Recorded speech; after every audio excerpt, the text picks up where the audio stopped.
point de vue administratif, il y a beaucoup de choses qu'il faut revoir. Je pense qu'il faut, comme je l'ai dit tout à l'heure, permettre aux juges de bien faire leur travail, aux magistrats, hein, que ce soit le juge du siège ou que ce soit le juge du parquet. C'est-à-dire en leur donnant les moyens matériels nécessaires pour le faire. Quand on dit donnant les moyens matériels, ce n'est pas des moyens exorbitants, hein, mais des moyens appropriés, hein, décents, leur permettant quand même de faire leur travail, de pouvoir recevoir, de pouvoir être, disons, crédible. Parce que c'est ça qui est important.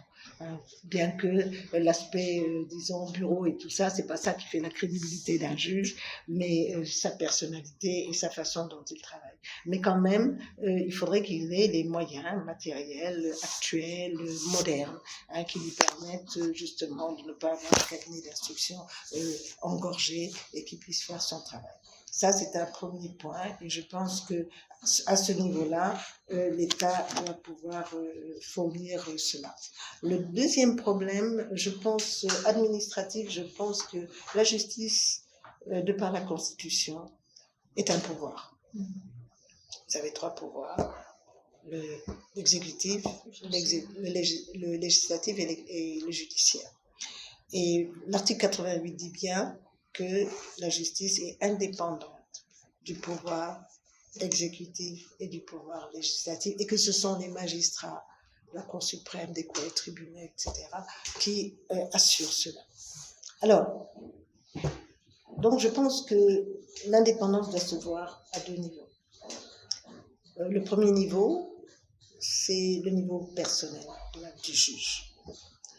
Et j'ai toujours dit que l'indépendance du juge ne se décrétait pas. Vous ne pouvez pas rendre un juge indépendant s'il n'a pas envie d'être indépendant. C'est une question personnelle. Cette indépendance, le juge doit l'assumer personnellement. Et je pense que c'est lorsque chaque juge aura dans sa mentalité cette indépendance-là et agira par rapport à cette fonction, en tenant compte de cette indépendance-là, qu'on pourra parler d'une indépendance de la justice. Hein, parce qu'elle se façonne par l'indépendance de chaque magistrat. Donc ça, c'est le premier volet qui concerne la personne du magistrat. Le deuxième volet, pour moi, c'est l'environnement. C'est l'environnement. Parce que si vous avez un environnement qui n'est pas favorable à asseoir cette indépendance de la justice, c'est un problème. Et moi, je pense que quand on a un pouvoir, j'estime qu'un pouvoir ne doit pas être contrôlé par un autre pouvoir. Ça veut dire quoi? Ça veut dire que, et je l'ai toujours dit ouvertement, haut et fort, que pour moi, le président de la République, chef de l'exécutif, ne doit pas siéger au Conseil supérieur de la magistrature avec son ministre de la Justice. Moi déjà, le terme de ministre de la Justice, bien que ça existe dans tous les pays du monde, ça me choque. Et j'ai toujours dit que moi, en disant ça, ministre de la Justice, j'ai l'impression qu'on était sous tutelle. Exactement, c'est ça. Oui, on le dit. Ministre de la Justice, je veux bien qu'on ait un ministère chargé des relations avec les institutions, par exemple de la justice, qui pourrait voir comment, disons, quels sont les problèmes, comment les régler, qu'on pourrait les régler ensemble et tout. Mais je pense que ça aussi, c'est un problème. Hein. Donc là, voilà un premier point. Le deuxième point, donc, il faudrait, parce que vous savez, quand vous émissez et que vous êtes en mesure de pouvoir nommer, c'est vrai que c'est le chef de l'État qui nomme aux emplois, mais je pense quand même qu'il y a d'autres façons, hein, pour lesquelles ça pourrait peut-être se comprendre plutôt qu'il soit là au niveau du Conseil supérieur de la magistrature avec comme vice-président son ministre de la Justice. Donc ça, je pense que pour moi, c'est quelque chose de fondamental.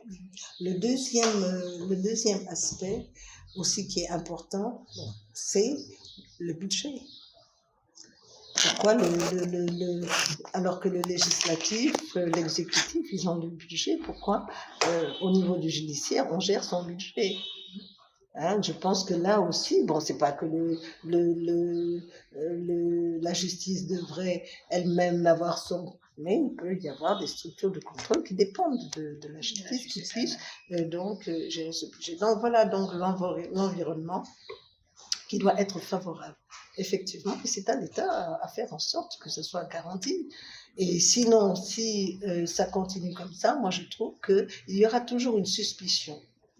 Il y aura toujours une suspicion par rapport à la justice en disant que vraiment la justice est sous tutelle ou bien à la porte, passez-moi l'expression, de l'exécutif. Et cela, ce sont des choses qu'il faut éviter. Parce que je me dis que lorsqu'on connaît, moi je dis toujours que la justice est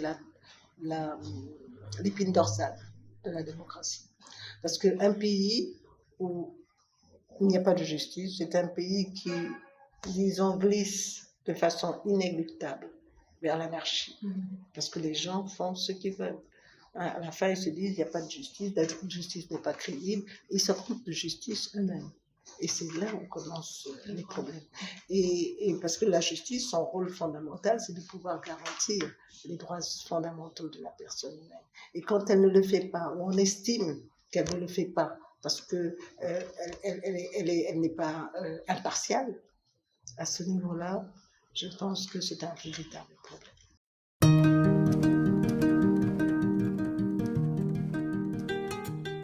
Vous m'avez demandé ce que je pensais de cette histoire de l'assertion des chefs d'État africains qui disaient que la Cour pénale était en quelque sorte ne poursuivait que des États africains. Je leur ai dit que franchement, d'abord ça me désolait, c'était triste.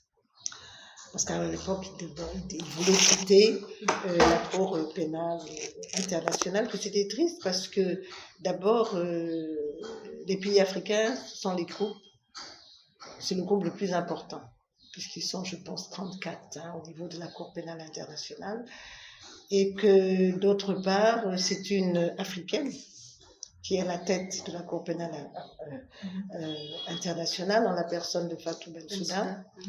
Et que, bon, ces arguments, c'est surtout la façon dont les arguments sont présentés qui me perturbe. Parce que je me dis que ça me gêne en tant qu'Africaine de voir que des États qui ont ratifié le statut de Rome, le Sénégal a été le premier à le ratifier.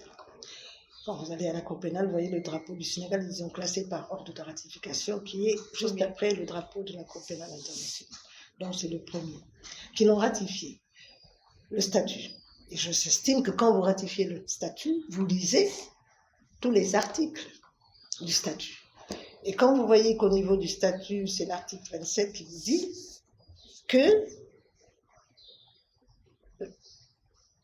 la fonction ne lit pas la Cour pénale internationale. Ça veut dire que un président de la République, s'il commet des exactions, il peut être poursuivi. Alors quand vous ratifiez un statut et que vous signez ça et que vous dites après que c'est pas possible de vous poursuivre lorsque vous avez commis des exactions, je trouve que c'est très grave. Alors, on a dit que à l'époque, il y avait effectivement pas mal de pays africains qui étaient poursuivis, mais quand vous voyez les pays qui étaient poursuivis, parmi les 3, je crois, c'était les États eux-mêmes, les États africains eux-mêmes, qui avaient demandé à ce que la Cour pénale intervienne, parce qu'ils n'étaient pas en mesure de pouvoir gérer cette affaire. C'est le principe, vous savez, de la complémentarité, parce que la Cour pénale internationale n'intervient que lorsque le pays n'est pas en mesure de pouvoir poursuivre ceux qui ont commis des crimes contre l'humanité, crimes de guerre, génocide, etc. L'autre, c'était le Conseil de sécurité qui avait saisi la Cour pénale internationale pour qu'elle puisse donc faire une enquête. Et le dernier, c'était la Cour pénale, je crois que c'était le Mali, qui avait demandé à ce que la Cour l'autorise à faire une enquête. Donc, ce n'est pas elle-même tout de suite qui s'est saisi, mais il a fallu que les États lui demandent, il a fallu ensuite que le Conseil de sécurité et que elle demande l'autorisation de la Cour pénale pour qu'elle puisse le faire. Donc, je pense que là, il n'y a pas de problème. Alors, moi, ce qui m'a gênée, c'est que, donc, il y a eu ce tollé, alors que l'article 27 est là, est très clair. Et ensuite, il y a d'autres, c'est-à-dire que les faits qui se sont passés en Afrique. Il y a d'autres faits, effectivement, qui se sont passés ailleurs, mais il n'y avait pas, les enquêtes n'étaient pas encore ouvertes. Par exemple, récemment, vous voyez les problèmes qu'elle a avec l'Afghanistan, parce que simplement, elle a demandé à ce qu'une enquête soit ouverte, mais les États-Unis ont posé leur veto en disant que rien à faire. Et puis il y a même des sanctions qui ont été prononcées contre elle, ce qui est une aberration, en gelant même ses biens personnels et tout. Et franchement, c'est incompréhensible. Donc, vous voyez, alors il y a ça, il y a eu d'autres enquêtes qui sont faites dans d'autres pays occidentaux, mais qui n'ont pas encore abouti. Et vous ne pouvez pas ouvrir un dossier tant que l'enquête n'est pas terminée. Alors, c'est ça, et on a vu, bon, il y avait le Mali, il y avait le problème du Kenya, il y avait comment ça s'appelle, le problème Mali-Kenya, qu'est-ce qu'il y avait encore? Il y avait au moins 4 ou 5, j'ai pas tous les dossiers en tête là, il y avait qui ont été effectivement ouverts par la Cour, et les faits étaient là. Les faits étaient là, les enquêtes ont commencé, bon, qu'il y ait des éléments ou pas, ça c'est un autre problème, mais les faits étaient constants, ils étaient là et les enquêtes avaient été faites. Alors c'est pour ça que la poursuite a été faite. Personnellement, franchement, je pense que je suis très, très africaine, et je pense que s'il y avait eu vraiment un tant soit peu de non, disons, conformité avec ce que le travail de la Cour pénale faisait, je l'aurais dit. Parce que franchement, je pense que je me serais révoltée justement devant cette attitude qui n'était pas africaine. Mais honnêtement, quand vous lisez, parce que j'ai travaillé avec la Cour pénale, quand vous lisez les dossiers, mais je vous assure qu'il n'y a aucun problème à ce niveau-là. Elle a fait son travail par rapport aux éléments des dossiers qu'elle avait, et puis c'est tout. Elle continue à poursuivre d'autres pays. Bon, si ça aboutit, ça aboutira, mais il y a quand même une procédure qui est enclenchée et qu'il faut suivre pour pouvoir le faire. La Cour pénale, moi je pense que c'est quelque chose d'utile, mais vous savez, c'est la lutte contre l'impunité. Vous savez, vous avez eu... avant, l'impunité n'était pas poursuivie. Il a fallu qu'il y ait la création de 2 tribunaux, les tribunaux, le TPY, c'est le tribunal international de l'ancienne Yougoslavie, et le tribunal pénal international pour le Rwanda. C'est là-bas que j'étais pendant des années, pour justement que les crimes contre l'humanité soient poursuivis à prescriptive, etc. Donc, mais c'était des tribunaux ad hoc qui avaient une mission pendant un temps déterminé et qui devaient, à la fin de leur mission, se terminer. Donc, c'était pour lutter contre l'impunité. Il ne pouvait plus y avoir de personnes qui commettaient de tels crimes et qui n'étaient pas poursuivies. C'était une excellente chose. Quand vous voyez tous ces crimes, ces génocides, tout ce qu'il y a eu, je pense que c'était une excellente chose parce qu'il faut penser aussi aux victimes qui méritent réparation après tout ça. Il y a beaucoup de problèmes d'ailleurs de fond dont on pourrait débattre, qui nous prendrait énormément de temps. Et donc le problème qui se pose à ce niveau-là, c'est que quand on a vu ça, on a dit quand même, plutôt que d'avoir ces juridictions ad hoc, on va créer une Cour pénale internationale. Et c'est comme ça qu'on a créé la Cour pénale internationale. Et je pense que le statut de Rome est quelque chose qui est important et qui vraiment ne permet pas à ce que les crimes restent impunis.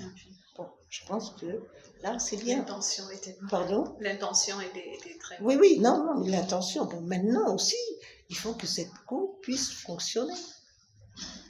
Normalement, tout à l'heure, du point de vue du budget, du point de vue de ses organes, du point de vue de cette capacité. Mais si vous créez une Cour et que vous lui liez les mains, mais comment voulez-vous qu'elle travaille ?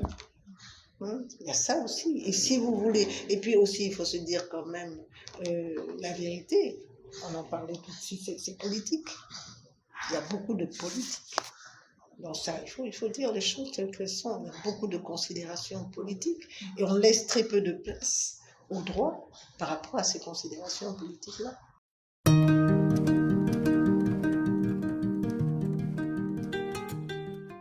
Pourquoi il y a des problèmes? Et ça montre que dans ces problèmes de transition ou de changement, d'élection, mais c'est parce qu'il y a une, une violation du droit. Et dès l'instant, on en a parlé, on l'a abordé tout ça, qu'on touche au droit, ou qu'on veut toucher au droit, il y a des problèmes. Parce qu'il faut comprendre que la Constitution, pour de nombreux États, c'est la loi fondamentale des États. Et lorsque vous avez une Constitution, normalement, qui ne se tripatoue pas, entre guillemets, pour prendre l'expression qu'on prend souvent, il n'y a pas de problème. Mais dès l'instant que vous voulez aller au-delà de la volonté populaire et faire en sorte de pouvoir rester au pouvoir en essayant de changer la loi, il y a des problèmes. Et alors, le droit est extrêmement important. Et je crois que c'est par le respect des règles démocratiques, le respect de la Constitution qu'on peut disons, éviter de telles conflits, avoir une transition démocratique par les élections qui sont bien organisées et qui permettront au peuple souverain, parce que c'est le peuple souverain de choisir. Lorsque le peuple dit « je ne veux plus de vous », qui lui vous a donné les rênes du pouvoir, qui vous a dit « vous me représentez », parce qu'il ne faut pas que les gens oublient que c'est une transmission. Seulement, ce n'est pas, disons, comment on appelle ça, vous n'êtes pas là parce que vous héritez de quelque chose. On vous nomme provisoirement quelque part. Maintenant, si vous faites le travail, ça va. Si vous ne le faites pas, on peut demander à ce que vous partiez. Mais le problème qui se pose, c'est que à l'heure actuelle, on se rend compte qu'il y a, moi je ne comprends pas ce désir incontrôlable, pour dire, de se maintenir, de se maintenir au pouvoir. Et je crois que, franchement, peu de gens comprennent que c'est une mission. Une fois qu'on l'a remplie, selon les dispositions de la Constitution, il faut partir. Il ne faut pas essayer de la changer à l'insu de la volonté populaire, parce que c'est ça qui compte finalement. Vous savez, le peuple, moi je pense que c'est le plus grand pouvoir. Lorsqu'il n'est pas d'accord et que vraiment il en manifeste l'intention et qu'il est prêt à aller jusqu'au bout, la sagesse serait de lui rendre ce qu'il vous a confié et de partir en toute beauté. Mais malheureusement, on se rend compte que de plus en plus, c'est des problèmes. Vous voyez ce qui va se passer en Côte d'Ivoire, ce qui s'est passé au Mali, qu'est-ce qui va se passer chez nous, on ne sait pas. Mais je crois que, j'espère qu'ici on comprendra un magistrat indépendant qui lit ses textes et qui dit le droit ne doit tenir compte d'aucune considération politique, d'aucune pression, d'aucun intérêt. Il doit lire et dire uniquement le droit. S'il estime que ce n'est pas possible, il doit le faire savoir. Et ça, c'est une excellente chose. Dans ses textes, dans ses décisions. Mais vous savez, il y a des manipulations, franchement, et c'est dommage. Et c'est dommage parce que moi, je me dis toujours que la magistrature, c'est une vocation. Ça a beaucoup plus de contraintes que d'avantages. Et quand vous y croyez vraiment, parce que vous prêtez serment, et je pense que ce qu'il y a de plus important dans ce serment, c'est lorsqu'on dit que nous devons nous comporter en dignes et loyaux magistrats. Je me l'ai au pluriel, c'est un digne et loyal magistrat. Donc, ça c'est extrêmement important. La loyauté veut que vous soyez loyal envers vous-même d'abord et envers vos textes. Envers vos textes, c'est-à-dire dire exactement ce que la loi dit, ce que l'esprit de la loi dit. C'est ça qui est important. Ensuite, loyal envers la population. Parce que vous êtes là aussi pour que la population soit crédible. Hein. Et quand la population est crédible et croit en la justice, je pense que disons, ça fait baisser beaucoup de tensions. Mais il faut y croire. Alors que c'est vrai que depuis un certain temps, on met en cause la crédibilité de la justice.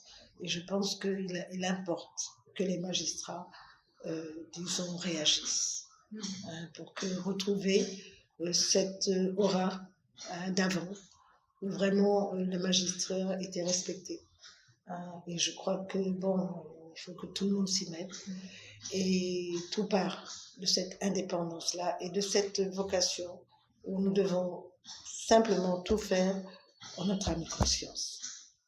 Et je pense que je ne désespère pas, hein, parce que quand même, il y a des magistrats qui font leur travail, il y a des magistrats qui y croient, hein, mais j'avoue que nous sommes dans des périodes où quand même la justice, il faut le dire, traverse un peu une certaine traversée du désert.